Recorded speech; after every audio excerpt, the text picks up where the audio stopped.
இயேசுவின் நாமத்தில் உங்களை யாவரையும் வாழ்த்தி வரவேற்கிறேன்.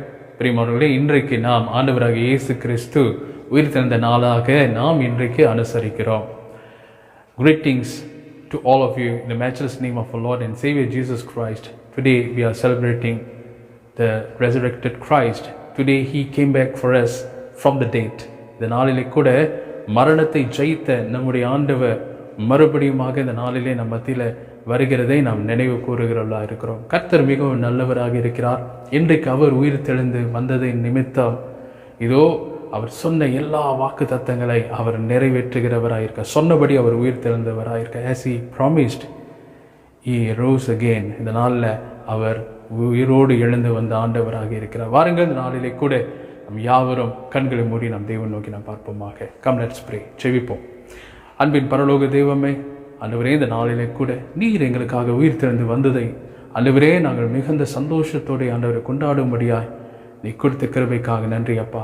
இன்றைக்கு ஆண்டவரே பல இடங்களில் ஆண்டவரே எங்கள் குடும்பத்தோடு அல்லது எங்கே இருந்தாலும் தகப்பனே கர்த்தாவை நீர் எங்களுக்காக கர்த்தாவை உயிரோடு வந்தீர் என்று சொல்லி கூட இந்த நாளிலே உமக்கு நாங்கள் நன்றி செலுத்துகிறோம் ஐயா. We want to thank you, Lord, where all the promises, Lord, has been kept. And thank you, Lord, that you came back, that you came alive, O Lord, for all of us, O Lord. Indeed, through this, all the promises will be fulfilled, O Lord. We want to thank you, Lord. ஆண்டவரே, சொன்னபடி நீர் உயிர் தெழுந்த ஆண்டவரப்பா. இன்றைக்கு கூட ஆண்டவரே உங்க முன்பதாக இந்த வேளையில் வரும்பொழுது, குடும்பமாக நான் வரும்பொழுது தகப்பனே, இந்த நாளில் எங்களுடைய பாவங்கள் குற்றங்கள் அத்தனையும் ஆண்டவர் நம்முடைய சமூகத்தை நாங்கள் ஒப்பு கொடுக்குறோம் ஐயா. எங்களை தயவாக மன்னிக்கும்படியாக நம்முடைய கரத்தில் ஒப்பு கொடுக்குறோம் ஐயா. As we come as a family, O Lord, Lord, we pray and we confess, Lord, all our sins, O Lord. And Lord, we pray that your precious blood will cleanse all of the sins away, O Lord. ஆண்டவரே, இன்றைக்கு கூட உம்முடைய பரிசுத்த ரத்தத்தை கொண்டு எங்களுடைய பாவங்கள் குற்றங்கள் எல்லாம் தயவாக மன்னிக்கும்படியாக நம்முடைய கரத்தில் ஒப்பு கொடுக்குறோம் ஐயா. எங்களோடு தங்கியிருந்து கத்த நீர் ஐயா அந்த நாளிலே தொடர்ந்து எங்களோடு பேசும்படியாக நான் ஜெபிக்கிறோம். இயேசுவை நாம் ஜெபிக்கிறோம் எங்கள் நல்ல பிதாவே, ஆமென். வாருங்கள் பிரியமானவர்களே, இந்த நாளில் கூட சில பாடல்களை பாடி நம் தேவனை ஆராதிப்போமாக. Come, let's celebrate the risen Lord. He is alive and he is ever alive today. Hallelujah.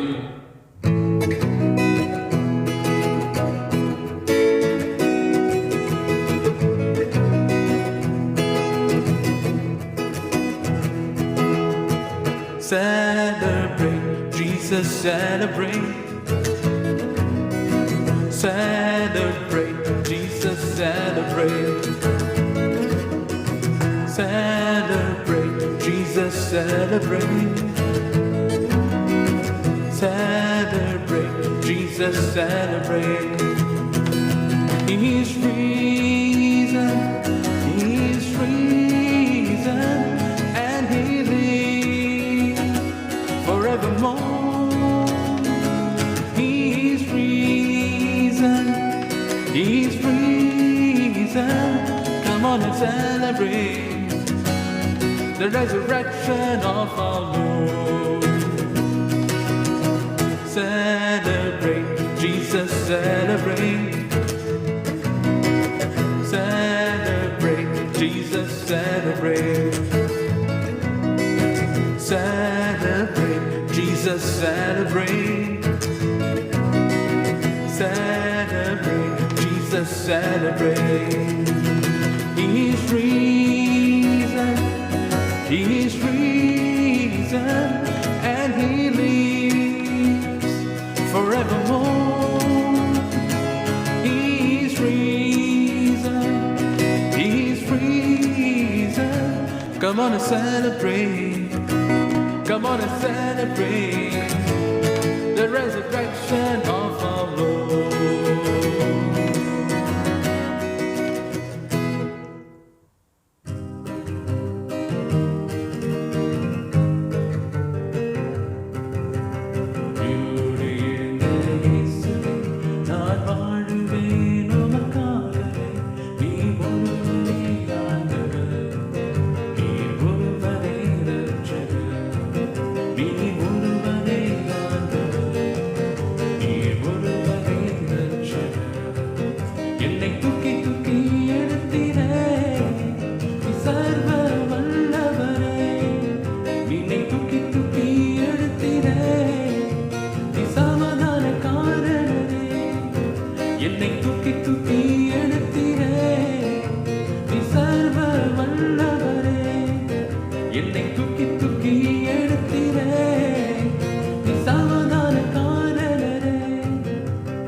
Hallelujah, Hallelujah, Hallelujah, Hallelujah, Hallelujah, Hallelujah, Hallelujah, Hallelujah. என்னை தூக்கி தூக்கி எடுத்தீரே நீ சர்வ வல்லவரே. என்னை தூக்கி தூக்கி எடுத்தீரே நீ சமாதானக்காரரே. என்னை தூக்கி தூக்கி எடுத்தீரே நீ சர்வ வல்லவரே. என்னை தூக்கி தூக்கி எடுத்தீரே நீ சமாதானக்காரரே. சிலுவையின் அந்த போரிலே இயேசு நீரே மரித்து போனீரே. சிலுவையின் அந்த போரிலே இயேசு நீரே மரித்து போனீரே. ஆனால் உயிரோடு எழுந்தீரே அந்த எதிரியை ஜெயித்தீரே. ஆனால் உயிரோடு எழுந்தீரே அந்த எதிரியை ஜெயித்தீரே. Hallelujah, Hallelujah, Hallelujah, Hallelujah, Hallelujah, Hallelujah, Hallelujah, Hallelujah.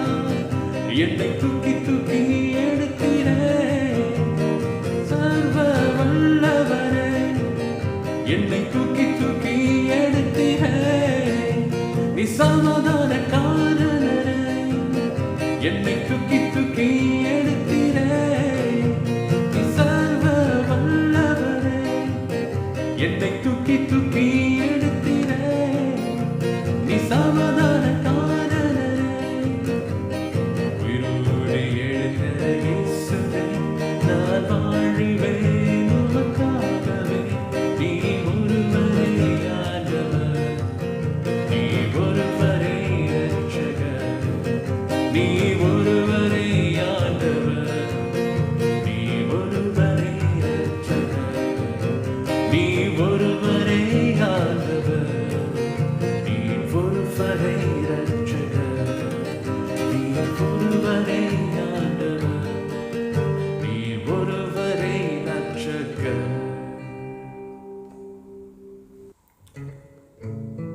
உயிரோடு எழுந்த ஆண்டவராகிய இயேசு கிறிஸ்துவை இந்த ஜெப பாடல் மூலமாக அவரை நாம் மகிமைப்படுத்துவோமாக. உயிரோடு எழுந்தவரே உம்மை ஆராதனை செய்கிறோம். ஜீவனின் அதிபதியே உம்மை ஆராதனை செய்கிறோம். உயிரோடு எழுந்தவரே உம்மை ஆராதனை செய்கிறோம். ஜீவனின் அதிபதியே உம்மை ஆராதனை செய்கிறோம். அல்லேலூயா ஓசன்னா, அல்லேலூயா ஓசன்னா, அல்லேலூயா ஓசன்னா, அல்லேலூயா ஓசன்னா, அல்லேலூயா ஓசன்னா, அல்லேலூயா ஓசன்னா, அல்லேலூயா ஓசன்னா, அல்லேலூயா ஓசன்னா. மரணத்தை ஜெயித்தவரே உம்மை ஆராதனை செய்கிறோம். பாதாளம் வென்றவரே உம்மை ஆராதனை செய்கிறோம். மரணத்தை ஜெயித்தவரே உம்மை ஆராதனை செய்கிறோம். பாதாளம் வென்றவரே உம்மை ஆராதனை செய்கிறோம். அல்லேலூயா ஓசன்னா.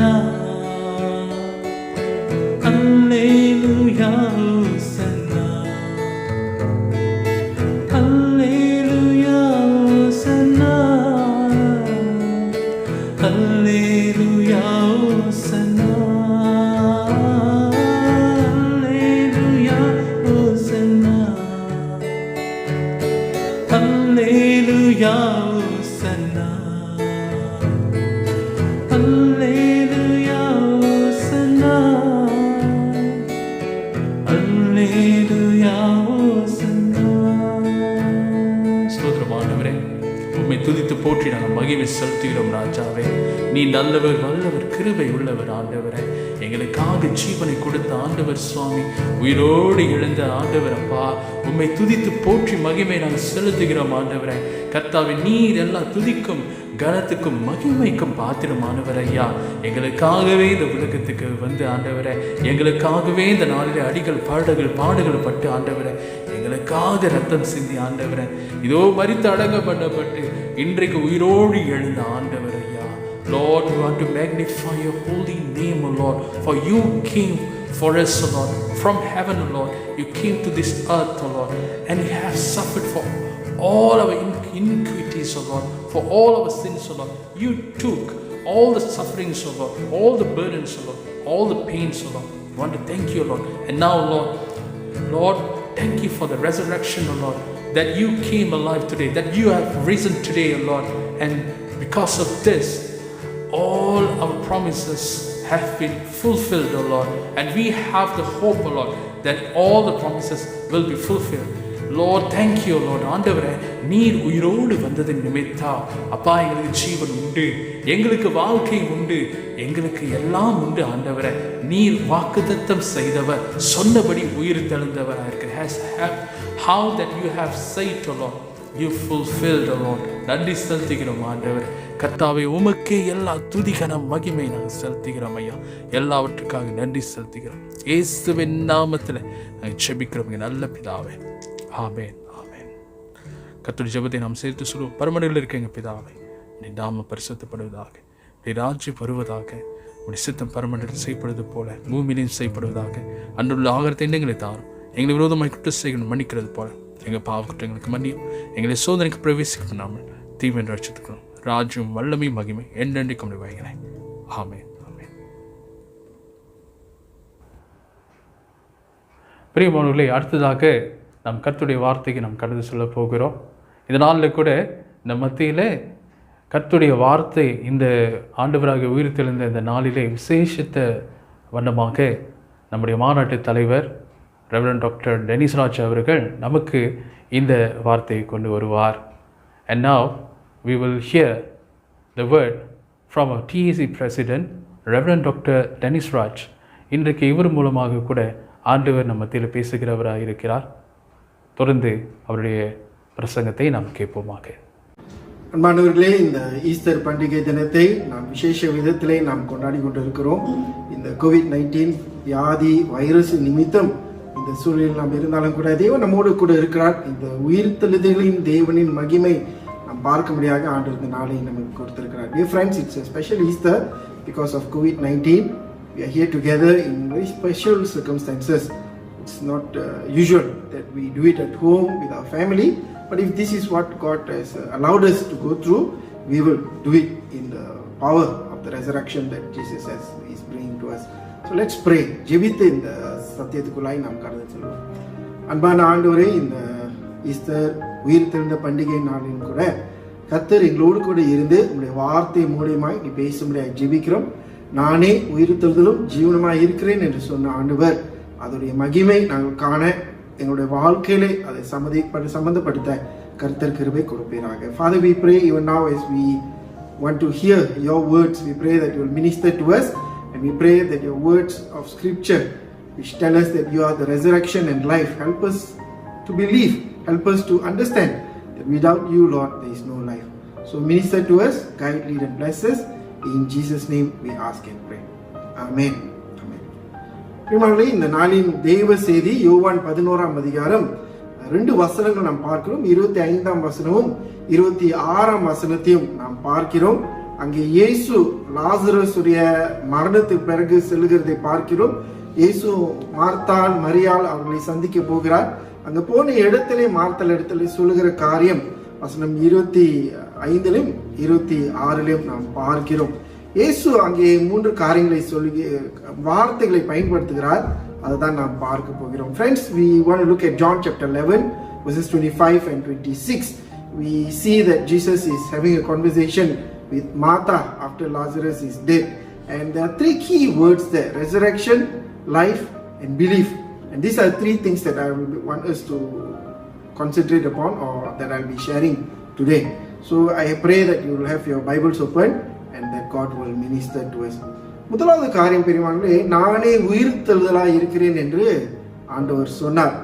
அந்த உயிர்த்தெழுதல் என்று சொல்லுகிற ஒரு காரியம் சாதாரணமான ஒரு காரியம் அல்ல.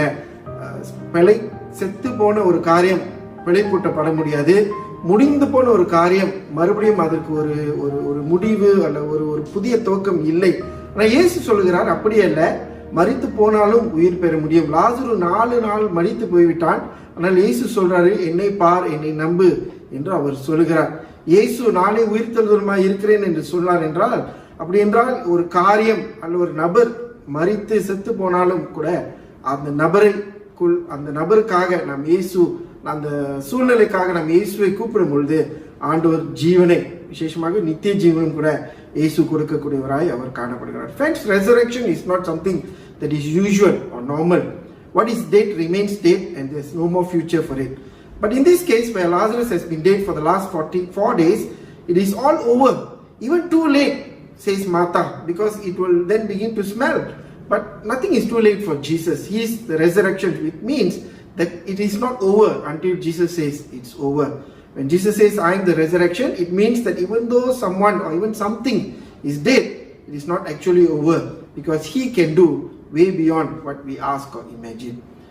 ஒரு 3 உதாரணங்களை நாம் பார்க்க போகிறோம். உயிர்த்தெழுதல் என்றால் என்ன? முதல் காரியம், ஆபிரகாமையும் சாராவையும் நாம் பார்க்கிறோம். இவர்கள் தங்களுடைய குழந்தை பெறும் பருவத்தை முடிந்துவிட்டது என்று சொல்லி அவர்கள் நினைக்கிறார்கள். They thought that their reproductive system was dead. It was too late to have a child anymore. குழந்தை பெற முடியாது, இதுக்கு ஒரு வாய்ப்பு இல்லை என்று அவர்கள் நினைவு கூறுகிறார்கள். They had lost all hope for a child to be born, but when God intervened, it proved otherwise. குழந்தை பெறாது என்று சொல்லி உலகம் சொன்னாலும், தங்கள் சொந்த சரீரம் சொன்னாலும் கூட, ஆண்டவர் அப்படி இல்லை என்று சொல்லும் பொழுது மரித்து போன ஒரு கர்ப்பப்பை கூட உயிரோடு வரக்கூடிய ஒரு சூழ்நிலை நாம் பார்க்கிறோம். நாம் என்ன கற்றுக்கொள்ள முடியும்? ஆபிரகாம், சாரா குழந்தை பெற முடியாது என்று ஒரு முடியாத என்ற சூழ்நிலை கூட அவர்கள் ஜெபித்தார்கள், விசுவாசத்தை காத்து கொண்டார்கள். அதே தேவன் தான் இன்னைக்கு உங்களோடும் என்னோடும் இருக்கிறார். What is our situation? What can we learn from Abraham and Sarah? We learn that we pray in expectation and we keep the faith. We need to remember that God can always do what man cannot do. மனிதனால் செய்ய முடியாத காரியத்தை ஆண்டவர் அதை செய்வார். அதுதான் உயிர்த்தெழுதல். Resurrection is that. Resurrection is God bringing what is dead back to life. உயிர்த்தெழுதல், நானே உயிர்த்தெழுதலுமாய் இருக்கிறேன் என்று சொல்லும் பொழுது மரித்து போன முடிந்து போன ஒரு காரியத்தை ஆண்டவர் உயிர் மீட்டு உயிர்ப்பித்து கொடுக்கிறதை நாம் பார்க்கிறோம். உங்கள் சூழ்நிலையிலே இந்த ஈஸ்டர்லே ஒருவேளை ஒரு சில காரியங்களுக்கு நீங்கள் முடிந்தது என்று நீங்கள் நினைக்கலாம். ஆனால் நானே உயிர்த்தெழுதலாய் இருக்கிறேன் என்று சொல்லி ஆண்டவர் சொல்லும் பொழுது உங்கள் வாழ்க்கையிலும் ஆண்டவர் முடிந்ததை ஆண்டவர் மறுபடியும் ஒரு வாய்ப்பை கொடுத்து அதை உயிர்மிக்க அவர் வல்லவராய் இருக்கிறார். இரண்டாவதான உதாரணம், இஸ்ரவேலர்கள் அடிமையாக இருந்ததை நாம் பார்க்கிறோம். The second example is the example of the enslaved Israelites. In the book of Exodus, we see that Israelites thought that slavery was their future because they had lost all hope of living a free life. இஸ்ரவேல் ஜனங்கள் யாத்ராகம் புஸ்தகத்திலே அவர்கள் அடிமையாக இருந்தார்கள். ஒரு சில தலைமுறையாகவே அவர்கள் அடிமையாக இருந்ததுனாலே அதுதான் அவருடைய சூழ்நிலை, அது மாறாது என்று அவர்கள் நினைத்தார்கள்.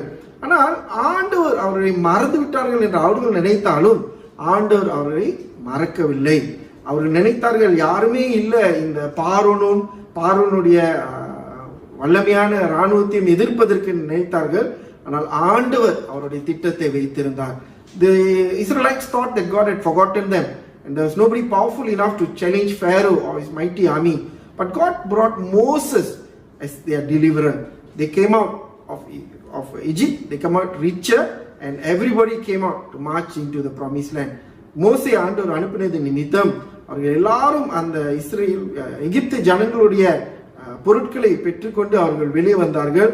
யாருமே ஆபத்தின்றி சுதந்திரமாக அவர்கள் வெளியே வந்தார்கள், பாதுகாப்பாய் வெளியே வந்தார்கள் என்று நாம் பார்க்கிறோம்.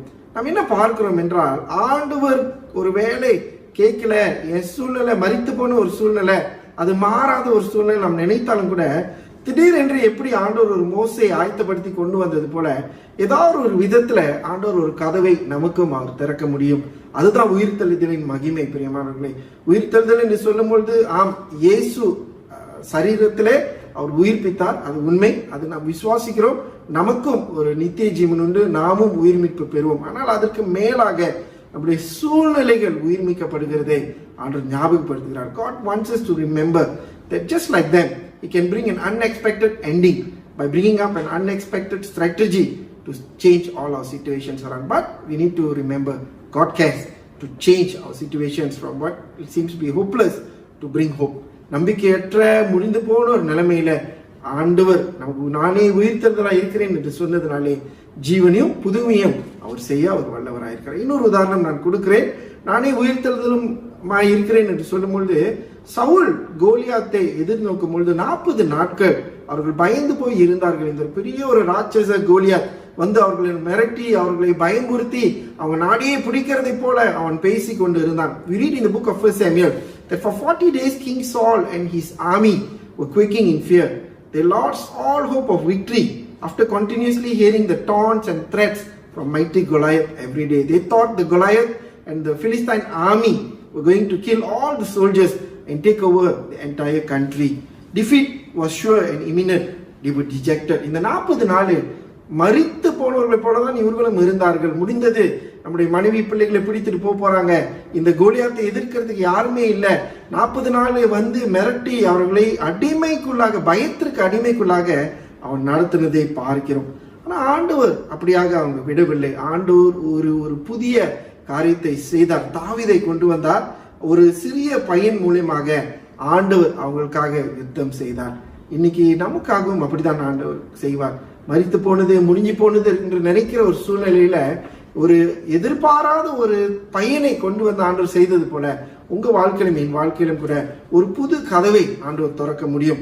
ஒருவேளை இந்த COVID-19 நிமித்தமாய் ஒருவேளை பல இழப்புகளை சந்தித்திருக்கலாம், பயப்படலாம். எப்படி இந்த இஸ்ரவேலர்கள் 40 நாள் பயந்து கொண்டு இருந்தது போல நீங்களும் பயப்படலாம். இதுக்கு பிறகு எனக்கு என்ன ஆகும், இதுக்கு பிறகு என்னுடைய வருமானம் என்ன ஆகும், அல்ல என் குடும்பம் என்ன ஆகும், உலகத்தின் சூழ்நிலை என்ன ஆகும் என்று நான் பயப்படலாம். ஆனா ஆண்டவர் இந்த பயத்தின் சூழ்நிலையில தைரியத்தை கொடுத்து அந்த வேதாகமத்தில் அந்த புத்தகத்தை படிப்பீர்கள் என்றால் அந்த ஜனங்கள் மாபெரும் வெற்றியை பெற்றுக் கொண்டார்கள். We find that David, who was a shepherd boy prepared by God, helped them to understand that God was fighting for them. So in our own life, there may be areas of defeat or even anxiety. What would happen after COVID-19? What about our income? What about our job or our future? But God can change areas of shame and defeat, and He is willing to fight on our side.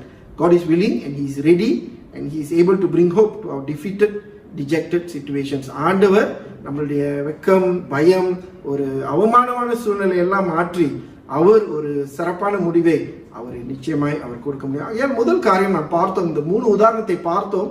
ஆனால் ஒரு காரியம் தான் இந்த 3 காரியத்துல முடிந்து போனது என்று நினைத்ததை ஆண்டவர் இன்னும் இல்லை, நான் கூட இருக்கிறேன் என்று சொல்லி அவர் உயிர் மீட்டு கொடுத்தவராய் பார்க்கிறோம். அந்த சூழ்நிலையில ஒரு மரித்து போன ஒரு முடிந்து போன ஒரு சூழ்நிலை நினைக்கிறதுக்கு ஆண்டவர் புது துவக்கத்தை ஆண்டவர் கொடுத்தார். So the 3 examples show us that when God says I am the resurrection, when Jesus says I am the resurrection, He says I can do things beyond what you see. நாம் பார்ப்பதுக்கு மேலாக என்னால் செய்ய முடியும் என்று ஆண்டவர் சொல்லுகிறதை பார்க்கிறோம். 2வது காரியம், அந்த வசனத்திலே இயேசு சொல்லுகிறார் மார்த்தாள் இடத்துல, நானே உயிர்த்தெழுதலும் ஜீவனுமாயிருக்கிறேன் என்று சொல்லுகிறார். The second point that I'm making is that Jesus said I am life. The first point that we saw just now is I am resurrection, and number 2, Jesus said I am life. What does that mean? இன்னைக்கு நானே ஜீவனா இருக்கிறேன் என்று சொன்னால் நாம் எதுவாய் இருக்கிறோம்? நாம் வாசிக்கிறோம் யோவான் 10:10 இயேசு சொல்லுகிறாரு, நானே ஜீவன் கொடுக்கவும் அதை பரிபூர்ணம் அடையும் வந்தேன் என்று சொல்லுகிறார். Jesus said I came to give life and life abundant. But what does that mean? How do we understand life? Allow me also to give some examples or pointers.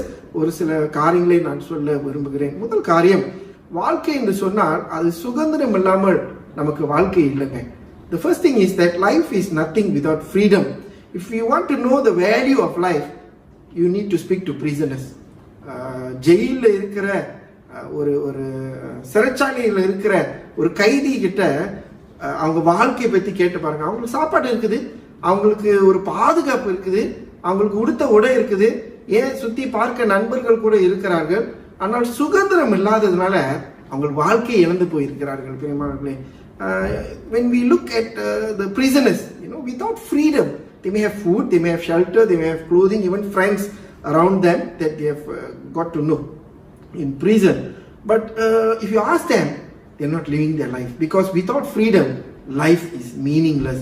So when Jesus comes, he says that I have come to set you free. யோவான் 8:36 வாசிக்கிறோம், குமாரன் விடுதலையாக்க வந்திருக்கிறார். And Bible says that whom the son sets free is free indeed.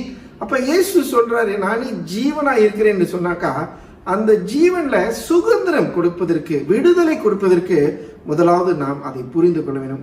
இந்த காலத்துல நம்ம இந்த lockdown என்ற ஒரு சூழ்நிலைக்குள் இருக்கும்பொழுது நமக்கு இதோடைய அர்த்தம் நல்லாவே புரியுங்க. எங்க போனாலும் நம்ம போகலாம், எங்கனாலும் நம்ம எதையும் சாதிக்கலாம் நினைத்த நேரத்துல இங்கே ஆண்டவர் இந்த சொல்ற வார்த்தை மிக முக்கியமான ஒரு வார்த்தையை நாம் புரிந்து கொள்ள முடிகிறது. எவ்வளவுதான் நமக்கு எந்த வசதிகள் அல்ல, பெரிய காடி இருந்தாலும் கூட காடி எடுத்து எங்கேயும் போக முடியாது. நமக்கு சுதந்திரம் இல்லாத ஒரு வாழ்க்கை அது நிச்சயமாய் முழுமையான வாழ்க்கையாக இருக்கும். அப்ப முதல் காரியம் இயேசு சொல்றாரு, நான் சுதந்திரம் கொடுக்கிறேன், ஜீவனை நானே ஜீவன் என்று சொல்லும் பொழுது அந்த ஜீவனுக்கு ஒரு சுதந்திரம் தேவை. அந்த சுதந்திரத்தை நான் கொடுக்கிறேன். When Jesus says I am life, life is meaningless without freedom, and that's why Jesus says in John 8:36 that I came to set you free. Set you free. Of course, freedom is not just mobility. அங்கங்க சுத்தி தெரிவது மட்டும் நமக்கு சுதந்திரம் இல்லை. ஆனால் பாவத்திலிருந்து நமக்கு விடுதலை, குற்ற உணர்வு கில்ட்டிலிருந்து நமக்கு விடுதலை, பாவத்திலே நாம் அடிமையாய் மரணத்திற்கு நாம் அடிமையாய் இருக்கிறதுலேருந்து தேவன் நமக்கு விடுதலை கொடுக்கிறார் என்று நாம் பார்க்கிறோம். அது நாம் மறந்து விடக்கூடாது. பெரியமானவர்களே, இன்னைக்கு நம் வாழ்க்கையிலே ஆண்டவர் நமக்கு கொடுக்கிற ஜீவன், அந்த ஜீவன் அது உண்மையான ஒரு ஜீவனா இருக்க வேண்டும் என்றால் அது சுதந்திரமான ஒரு ஜீவமா இருக்க வேண்டும். If the life that God is giving us is to be meaningful, it must be a life that is free. Why am I saying this? நான் ஏன் இதை சொல்லுகிறேன்? ஆண்டவர் நமக்கு விடுதலை கொடுத்திருக்கிறார். ஆனால் நாமவே போய் ஒரு பாவத்துல ஒரு கட்டுல நாம் விழுந்து விடக்கூடாது. அல்ல நாமவே நம்ம இருதயத்துக்குள்ளாக ஒரு பொறாமை அல்ல ஒரு எரிச்சல் என்ற அந்த கட்டுக்குள்ளாக நாம் மாட்டிக்கொள்ளக்கூடாது. விடுதலையோடு வாழணும். உயிரோடு இருக்கிற நாளெல்லாம் எந்த விதத்திலும் எதுக்கும் நாம் கட்டுப்பட்டு, விசேஷமாக பிசாசு கொண்டு வருகிற ஏமாற்றங்கள் பொய்களுக்கு நம்ம கட்டுப்பட்டு நாம் வாழக்கூடாது. ஆண்டவர் நம்மை சிந்தனையிலையும் உள்ளத்திலும் கூட விடுதலை கொடுக்க வருகிறார் என்றால் அந்த விடுதலை உண்மையாய் புரிந்து நாம் இயேசுக்குள்ளாய் நாம் வாழுகிறவராய் இருக்க வேண்டும். இந்த ஈஸ்டர்ல நாம் நினைவு கூறுவோம், எந்த ஒரு காரியம் நமக்கு விடுதலை கொடுக்காமல் நம்மை கட்டி போட்டு வைத்திருக்கிறது, ஒருவேளை ஒரு பழைய ஞாபகமா அல்ல ஒரு சூழ்நிலையா அல்ல ஒரு எடுத்து போட முடியாத ஒரு பாவ பழக்க வழக்கமா அல்ல தப்பான ஒரு ஒரு ஒரு பேசுகிற ஒரு ஒரு ஒரு வார்த்தை நம்ம தெரியாமே நாம் செய்து கொண்டு இருக்கிறோமா, அதையெல்லாம் நாம் அறிய வேண்டும். ஆண்டவர் விடுதலை கொடுக்கிறார் என்றால் அந்த விடுதலை நாம் சுதந்திரித்து கொள்ள வேண்டும். Now Jesus has come to give us freedom. And if we really want to enjoy this freedom, then we must be set free from some of the bondages of probably our habits or the things that hold us back, whether there are some hurts or memories that are always binding us and tying us down and refusing us from being free as an eagle. So God says, no, I have come to give you freedom. Be free. Be free of all these things that are holding you back. So that is freedom. அதுதான் முதலாவது உயிர் நானே ஜீவனா இருக்கிறேன் சொல்லும் பொழுது அதுக்கு அர்த்தமாய் காணப்படுகிறது. இன்னொரு காரியம், நானே உயிர்த்தெழுதலும் என்று பார்த்தோம், நானே ஜீவன் என்று சொல்லும் பொழுது விடுதலை ஒன்று. ரெண்டாவது, குடும்பம் தாங்க நமக்கு ஒரு உயிராய் நமக்கு காணப்படுகிறது. Life is about love for the family. இந்த இயேசு அவருடைய அன்பை நமக்கு கொடுத்ததுனாலே அந்த அன்பை முதலாவது நம்முடைய குடும்பத்திற்குள்ளாக தான் அது வெளிப்படுகிறது. ஆதாம் தனிமையாக இருப்பது நல்லதல்ல என்று ஆண்டவர் ஒரு ஏவாளை கொண்டு வந்து ஒரு குடும்ப யூனிட்டை ஆண்டவர் ஆரம்பித்தார். அப்ப இன்னைக்கு ஆண்டவர் நமக்கு கொடுக்கிற இந்த குடும்பத்தை நாம் முதலாவது நேசிக்க வேண்டும். முக்கியமாக இந்த COVID-19 காலகட்டத்தில் நாம் குடும்பமாய் நம்ம ஆராதிக்கிறோம், குடும்பமாய் நாம் ஆண்டவரை தேடுறோம், குடும்பமாய் உட்கார்ந்து சாப்பிடுகிற ஒரு வாய்ப்பு இருக்கிறது. நான் நினைக்கிறேன் ஆண்டவர் ஞாபகப்படுத்துகிறார், உன் வாழ்க்கை உன் குடும்பத்தைக்குள் அது அடங்கியிருக்க வேண்டும். ஒரு பெற்றோர்கள் இடத்துல நீ முக்கியமாக அடங்கியிருக்கணும். பிள்ளைகிட்ட சொல்றாரு, கணவரே உன் மனைவி நேசி என்று ஆண்டவர் சொல்கிறார். தகப்பன் தாய் உங்கள் பிள்ளைகளை நேசிங்கள், அவள் நேரம் கொடுங்கள் என்று ஒரு வேலை ஆண்டவர் சொல்ல முடியும்.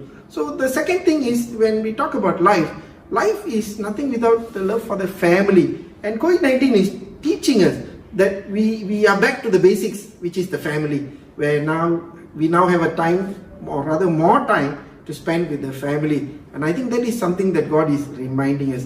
In 1 Timothy chapter 5 verse 8, Bible teaches us that those who cannot care or even love for their own families are actually worse than unbelievers. 1 Timothy 5:8 நம்ம வாசிக்கிறோம், சொந்த குடும்பத்தை கவனிக்காத அல்ல நேசிக்காதவர்கள் அவிசுவாசியோட மோசமானவர்கள் என்று வேதம் சொல்லுகிறது.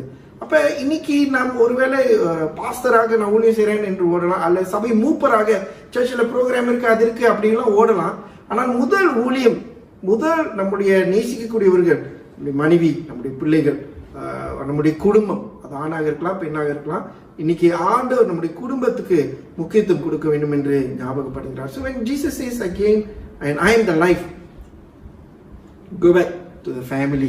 If we pastor our children, தகப்பனாக தாயாக உங்கள் சொந்த பிள்ளைகளுக்கு ஒரு போதக ஆவிக்குரிய தாயாக தகப்பனாய் நாம் இருக்கிறோமா என்று இந்த காலங்கள் நமக்கு ஞாபகப்படுத்துகிறது. இன்னைக்கு நாம் அவருக்கு நேரம் கொடுக்க வேண்டும். குடும்பம் முக்கியனால தான் ஆண்டவர் இந்த காலத்துல நம் குடும்பத்தோடு இருக்க வேண்டும் என்று ஏறக்குறைய ஒரு 28 நாட்கள் ஆண்டவர் நம்மை ஒன்றாய் அவர் அமைத்து வைத்திருக்கிறார். ஸோ நம்ம ஞாபகப்படுத்திக் கொள்ளும், ஆண்டவர் ஜீவன் என்று சொல்லும் பொழுது ஒன்று சுதந்திரம், இந்த COVID-19 அந்த சுதந்திரை இழந்தது நிமித்தம் நாம் அதை புரிந்து கொள்ள முடிகிறது. இரண்டாவது, சுதந்திரம் என்றால் குடும்பம். பெரியமானங்களே, குடும்பம் ஜீவன் என்றால் குடும்பம். குடும்பத்திலே தான் நமக்கு அன்பு நாம் முதலாவது பரிமாறப்படுகிறதை நாம் பார்க்கிறோம். இறுதியாக இந்த ஜீவன் என்று சொல்லும் பொழுது life is about loving our neighbour. ஜீவன் என்றால் நாம் அயலானை நாம் நேசிப்பது. Loving others must also be seen in the way that we care for the less fortunate in society, especially in times of crisis like this. பிறனை நேசி, உன் அயலானை நேசி என்று ஆண்டவர் சொல்லும் பொழுது முக்கியமாக இந்த காலகட்டத்திலே ஏழை எளியவர்கள், குறையுள்ளவர்கள், அதிகமாய் அவர்களுக்கு பணமோ உதவியோ அவர்களுக்கு கொடுப்பதற்கு நாம் ஆயத்தமாக இருக்க வேண்டும். அநேக உதவிகள் போதகர்களும் சபைகளும் செய்கிறார்கள். ஆனால் இன்னும் ஒரு சில சபைகள் தங்களையே பார்க்கிற ஒரு பார்வைக்குள்ளாய் இருக்கிறதை நான் பார்க்கிறேன். இது ஒரு ஆபத்தான ஒரு காரியம். உங்கள் சிந்திப்பதற்காக நான் சொல்லுகிறேன். நாம் காணிக்கை வாங்குறதுக்கு முன்பாக கர்த்தருக்கு கொடுப்போம் என்று கர்த்தர் பேரிலே நாம் காணிக்கை வாங்குகிறோம். ஆனா அது என்னென்ன பிறகு சபையோடைய அக்கௌண்ட்ஸ்குள்ள போன பிறகு இது சர்ச் மணி, இது காசு, சபையோட காசு என்று சொல்லி நாம் சொல்லுகிறோம். ஏன் அந்த மாதிரியாக நாம் கர்த்தருடைய பணத்தை எடுத்து நம்முடைய பணமாய் நாம் எப்படி ஆக்கி கொள்ள முடியும்? It's ironic that sometimes when we ask for offering, we say, oh, give generously unto the Lord. But once that money is counted and comes into the church accounts, then we easily say, this is church money, this is church money. Why do we do that? If this is God's money, then it must be spent in the way that God wants us to spend. நாம் அதை எப்படி ஆண்டவருடைய பணமாய் சேகரித்தோமோ அதே போல ஆண்டவர் எப்படி அதை செலவழிக்க சொல்லுகிறாரு? அயலானுக்கு கொடுக்க சொல்றாரு, ஏழை கொடுக்க சொல்றாரு, விதவைக்கு கொடுக்க சொல்றாரு, திக்கற்ற விதவையுடைய பிள்ளைகள் ஆர்ஃபன்ஸ்க்கு கொடுக்க சொல்றாரு. நாம் கொடுத்து நாம் பழக வேண்டும். பெரியமார்களே, நாம் கொடுத்தால் ஆண்டவர் நம்ம கொடுப்பார் என்று வேதம் சொல்லுகிறது. அநேக நேரத்தில் நாம் சேர்த்து வைப்பது தவறு கிடையாது. ஆனால் நாம் இந்த காலகட்டத்தில் ஆண்டவர் என்ன சொல்கிறார் என்று கேட்டு ஆண்டவர் கொடுக்கிற நம்முடைய பணம், நம்முடைய ரிசோர்சஸை நாம் கொடுத்து நாம் நல்ல சமாரியனாக நாம் இருக்க வேண்டும். So this time that we need to say, Lord, help me to be the good Samaritan who did not even know the person who was there, who was hit by the robbers, but he went there to help. அவன் யாருன்னு தெரியாத ஒரு நபர் இடத்துல கூட அவனுடைய சொந்த பணத்தை போட்டு அவனுடைய சொந்த அன்பு நிமித்தம் அவன் அந்த மனுஷனுக்கு காப்பாற்றினான்.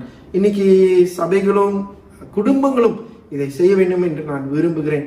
அதிகமாய் நாம் செய்ய நம்மால முடியாவிட்டாலும் கூட நம் வாழ்கிற பகுதியிலே யாராவது ஒருவர் நாம் பார்ப்பதற்கு நமக்கு தெரியும் என்றால் நாம் தெரியாத போல் நாம் இருக்கக்கூடாது. If you know that somebody is in need, then we must not pretend that we don't know. In very little way you can do your part. நம்முடைய பங்கை நாம் நிச்சயமாக அதை நாம் செய்ய வேண்டும். ஸோ 3 காரியம் பார்த்தோம். நானே உயிர்த்தெழுதல் என்று பார்க்கும்பொழுது ஒரு சில உதாரணங்களை நாம் பார்த்தோம். நானே ஜீவன் என்று சொல்லும் பொழுது ஜீவனுக்கு தேவை சுதந்திரம், ஃப்ரீடம். ஜீவன் குடும்ப சூழ்நிலையிலே முதல்ல அந்த அன்பு வெளிப்பட வேண்டும், அந்த ஜீவன். அடுத்தது ஜீவன் என்றால் நம் அயலானை நேசிப்பது தான் ஆண்டவர் விரும்புகிற ஒரு ஜீவன் என்று நாம் பார்க்கிறோம். So 3 things we saw in terms of when Jesus says I am life. Well, first thing is life is nothing without freedom. Number 2, life is all about love for the family. And number 3, life is all about loving our neighbor. I come to my last point. கடைசி புள்ளிக்கு நான் வருகிறேன்.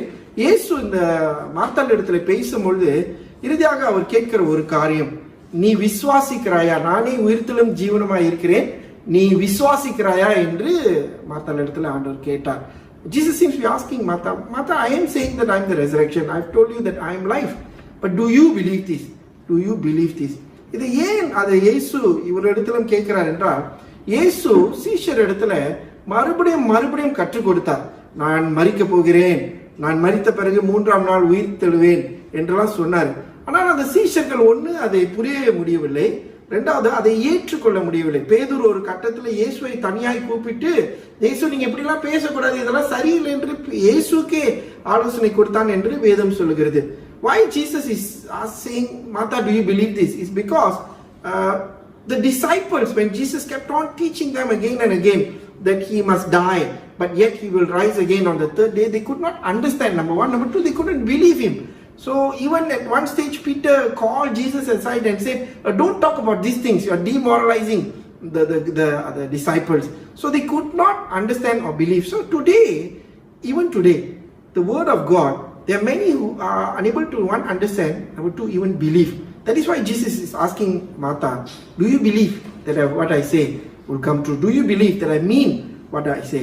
இன்னைக்கு 2 உதாரணம் நான் கொடுக்க விரும்புகிறேன் பிரியமானவர்களே. இந்த ஓல்ட் டெஸ்டமென்ட்லேருந்து 2 உதாரணங்களை பழைய ஏற்பாட்டிலிருந்து நாம் பார்க்க விரும்புகிறோம்.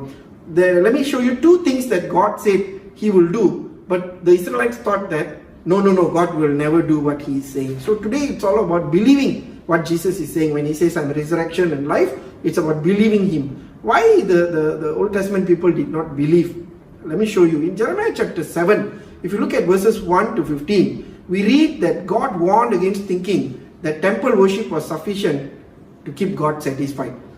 தேவாலயத்தை பார்த்து எரேமியா 7ஆம் அதிகாரம் 1-15 வாசிப்பீர்கள் என்றால், அவர்கள் தப்பான யோசனைக்குள் இருந்தார்கள். நம்ம எதனாலும் செய்திடலாம், ஆராதனைக்கு போய்விட்டால் போதும், ஆண்டவரை திருப்திப்படுத்தலாம் என்று அவர்கள் தவறாக நினைத்தார்கள். இது தப்பு. என்னென்றால் அவர்கள் தேவாலயத்துக்கு முக்கியத்துவம் கொடுத்தாங்க, அங்க நடக்கிற ஆராதனைக்கு முக்கியத்துவம் கொடுத்தாங்க, ஆனா அதுக்கு அதிபதியா இருக்கிற ஆண்டவரை அவர்கள் மறந்தார்கள். தங்களுடைய வாழ்க்கையிலே இதுதான் முக்கியமாயிடுச்சு. தேவாலயத்துக்கு இதை செய்யணும், தேவாலயத்துக்கு அதை செய்யணும், ஆராதனை இப்படி இருக்கணும், ஆராதனைக்கு இது கரெக்டா இருக்கணும் என்று மோசையுடைய வழிபாடு காரியங்களை பார்த்து ரொம்ப கவனமாக செலுத்தினாங்க. அதுக்கு காரணமா இருக்கிற ஆண்டவரை அவர்கள் பின்தள்ளவர்களாய் காணப்பட்டார்கள். அப்ப ஆண்டவர் சொன்னாரு, நீங்கள் உங்களை மாத்தி கொள்ளாவிட்டால் நீங்க விரும்புகிற, நீங்க மகிமைப்படுத்துகிற இந்த தேவாலயத்தை நான் நிப்பாட்டி போடுவேன், இந்த தேவாலயத்துல ஆராதனையை நான் நிப்பாட்டி போடுவேன் என்று ஆண்டவர் சொன்னார். அவங்க நம்பல. அவங்க என்ன நினைச்சாங்க, இது ஆண்டவருடைய தேவாலயம், எப்படி ஆண்டவர் நிப்பாட்டுவாரு, இது ஆண்டவருக்காக செய்யற ஆராதனை, எப்படி ஆண்டவர் நிப்பாட்டுவார் என்று அவர்கள் நினைத்தார்கள். They wrongly thought that God wouldn't stop the temple worship. God wouldn't do anything to his church or temple because this was his. They thought probably he is just threatening them. But God was more concerned about the hearts, which is the real temple. அவங்க இருதயத்தை தான் ஆண்டவர் தேவாலயமா இருந்து அதில் அவர் முக்கியமா இருக்க வேண்டும் என்று அவர் விரும்பினார். அவங்க தேவாலயத்துல ஆராதனையில் அவங்க பெருசுபடுத்தினாங்க, உள்ளத்திலே அவரை பின்தள்ளினர்களாய் பார்த்தார்கள். So they were exalting God in the temple, they exalting God through the services, but in their own personal life and in their hearts, God was very far. God was very far. That's why we read in the book of Isaiah, God said, these people worship me with their lips, but their hearts are far from me. இந்த ஜனங்கள் தங்களுடைய உதடுகளினால் என்னை ஆராதிக்கிறார்கள், அப்படி இருதயமோ என்னை விட்டு தூரமாக இருக்கிறது என்று ஆண்டவர் அவர்களிடத்தில் சொன்னார். So God actually wanted genuine repentance and a focus on him alone, which would have brought him much honor and glory. But they thought that no, it is okay, we can do whatever we want as long as we have the services going, as long as we have the temple going.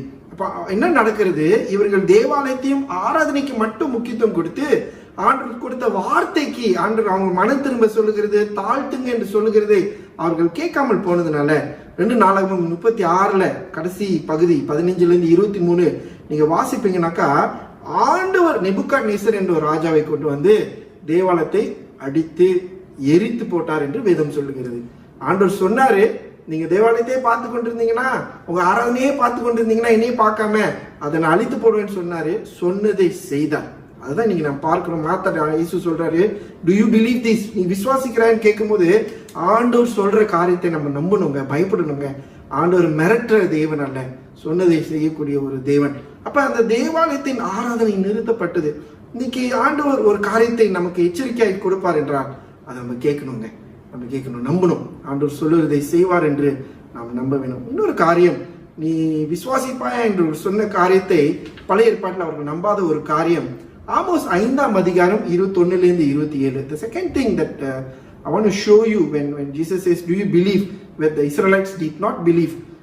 Amos 5ஆம் அதிகாரம் 21-27, Amos chapter 5, 21-27.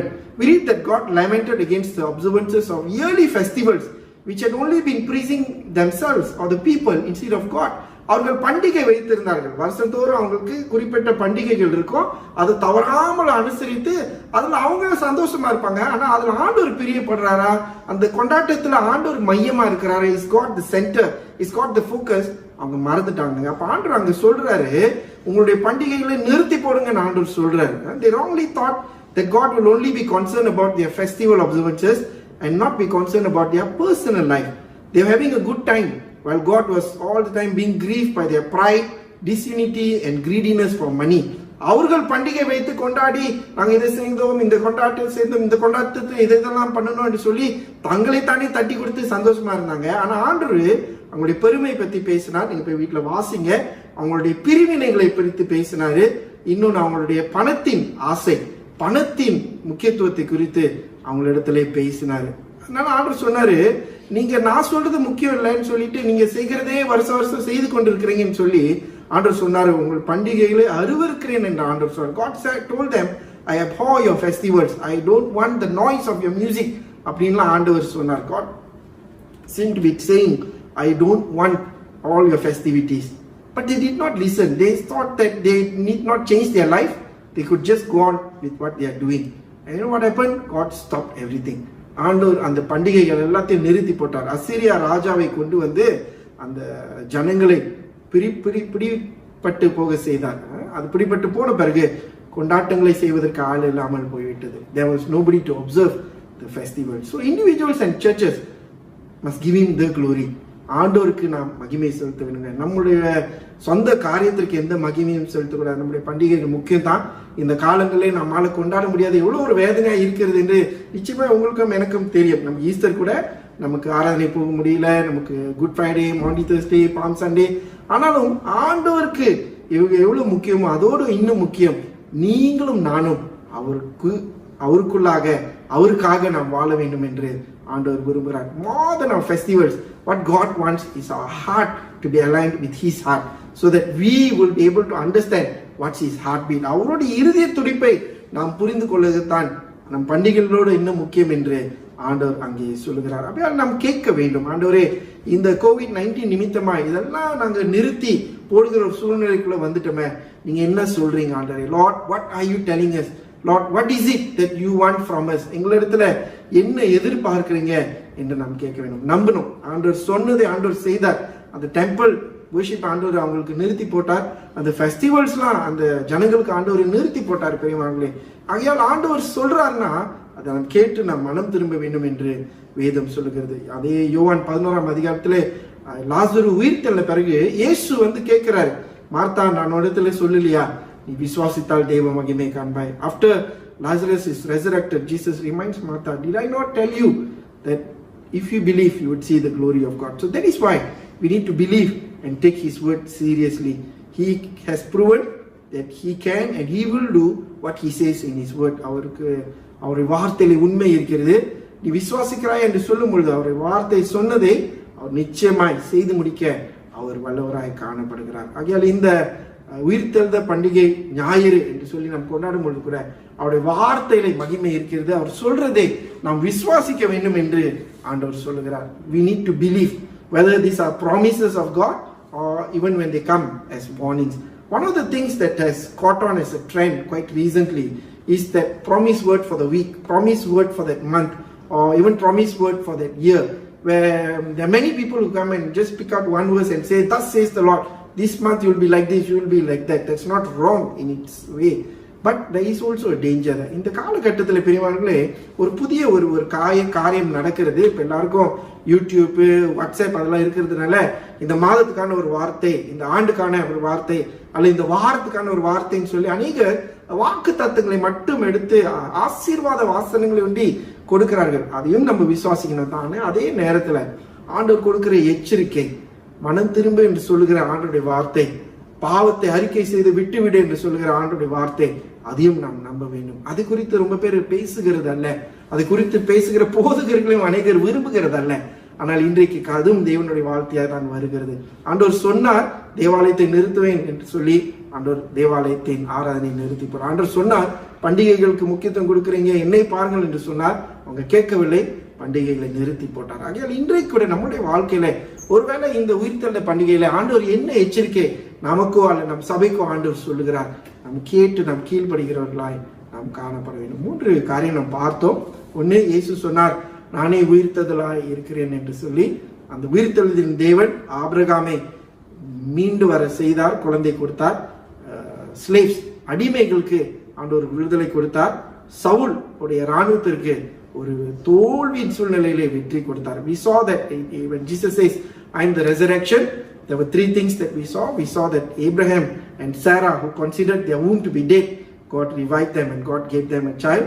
The slaves in Exodus, they thought that their fate was sealed, their future was sealed, but God brought them out and renewed or rather resurrected their hopes. Saul, we saw that Saul had given up because there was taunts from Goliath and they were an overpowering army, but God brought victory, and instead of shame, God gave them joy. Then the second thing we saw that Jesus said, I am life. There were 3 things we saw. Life is nothing without freedom, and Jesus gives us that freedom. We must not go back to bondage again, and Jesus gives us the freedom. And under that we saw that love for family is what life is all about. And in this time of COVID-19 lockdown, we see that family is so important. And then we also saw that life is meaningless if we don't love those who live among us, loving our neighbors, as what Jesus showed in the parable of the Samaritan. So even in this time of COVID-19, we need to remember those who are less fortunate or those who are underprivileged, so that as a church or as individuals or even as families, we give whatever we can. We share the love that Jesus has brought into our hearts. And the last thing we saw is that we need to believe, because Jesus asked Martha, do you believe what I'm saying to you? We saw that in the Old Testament twice, 2 instances where they did not believe. They did not believe that God would stop temple worship, but God stopped it. And God warned about just focusing on festivities without focusing on Him, but God stopped the festivals. அப்போ 2 காரியத்தை ஆண்டவர் சொல்றாரு. என்னை விசுவாசிக்கிறாயா என்று சொல்லும் பொழுது, ஒன்று தேவாலயத்தின் ஆராதனை நிறுத்தி போடுவேன்னு சொன்னாரு, அதை செய்தார். அதே போல பண்டிகைகளை நான் நிறுத்தி போடுவேன்னு சொன்னாரு, அதை வேண்டாம் என்று நான் தள்ள முடியும் என்று ஆண்டவர் சொன்னார், அதை ஆண்டவர் செய்தார். So today, what is God saying to you? God is saying, I am the resurrection. We need to believe in our own lives. There are things that we may consider to be finished or hopeless or dead, but God can bring it back to life. Number 2, celebrate life. Although there is death and destruction all around us, God has given us a family. God has given us a community where we learn to love one another. And above all, God has given us freedom in Him that we enjoy. And of course, when Jesus says, I am life, it also means eternal life. That even though we can even die in this earthly life, but we will live with Him in heaven. We will live with Him forevermore in eternal life. And lastly, when Jesus says believe, we need to believe His word. This is a time where at home we are spending more time with scriptures in family devotions, in our own family lives, and go back to His word and say, Lord, help me to believe your word. Not just the belief of the promises and the blessings, but also the words that bring warning, those words that come as caution. Help me also to check myself in this situation of COVID-19.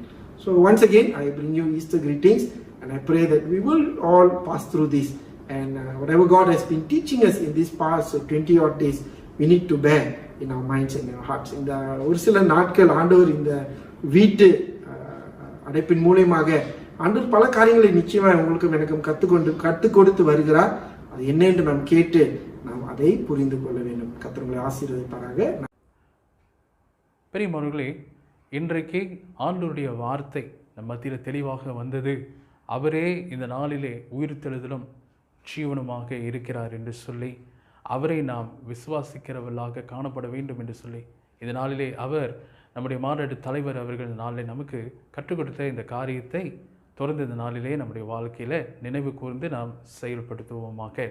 அடுத்ததாக நாம் கேட்ட இந்த வார்த்தைக்கு மறுமொழியாக ஒரு பாடலை பாடி தொடர்ந்து இந்த நாளுக்குரிய இந்த ஆராதனை ஒரு முடிவுக்கு நாம் கொண்டு வருவோமாக.